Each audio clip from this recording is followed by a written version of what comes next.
We've recently reported to you that violent crime in Colombia rose by almost 50% last year compared to the year before, with aggravated assaults showing a big spike. And while the number of violent crimes in Jefferson City were below record levels, reports of rapes and robberies more than doubled last year. Some of those crimes are being blamed on our proximity to two major U.S. cities. And although it's difficult to put the exact numbers behind the criminal impact, law enforcement agencies from around the state agree we sometimes attract very unwelcome visitors.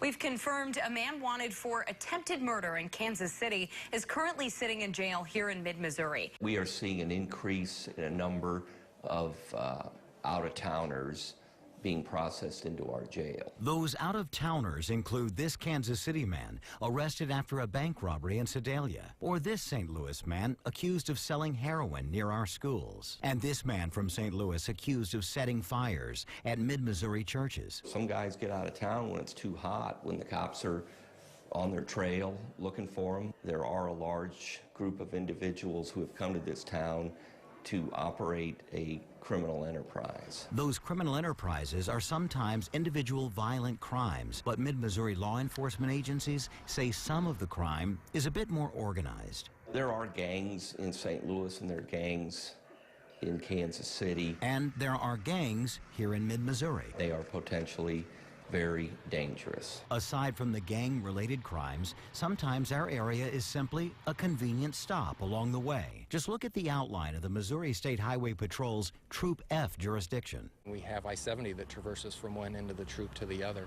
So this idea of maybe spillover from other areas is really nothing new. Back in 1933, Sergeant Benjamin Booth, the first trooper killed on the Missouri State Highway Patrol, he and Boone County Sheriff Roger Wilson were gunned down just right out here at US 40 and 63. That initial investigation, there was the belief that crime and gangster activity in Kansas City was related to that. It came to find out that wasn't the truth, but that was over 82 years ago. And major interstates get well-deserved nicknames because of the literal drug trafficking that happens along our so-called cocaine lane or heroin highways. I-70 has certainly seen its fair share of drugs, and we're talking larger quantities, too. As far as what's being done to address the problems, sometimes preparation simply meets opportunity. A lot of it just comes down to enforcement. Somebody's not following a traffic law, they get stopped. A lot of times that leads to 75 to 100 pounds of drugs in the car. But when it comes to solving the problems here in the crime crossroads, that can in itself be a problem. I don't know if that's a question that can be answered solely by law enforcement. We try to go out and educate the public about not becoming a victim, and we investigate crimes, and we put people in jail to start that. That's when that accountability starts. But when you look over time, a lawful society is a matter of individual responsibility, and a lot of that begins in the community. You have to have citizens that are invested in the community, that won't tolerate criminal activity and won't tolerate victimization.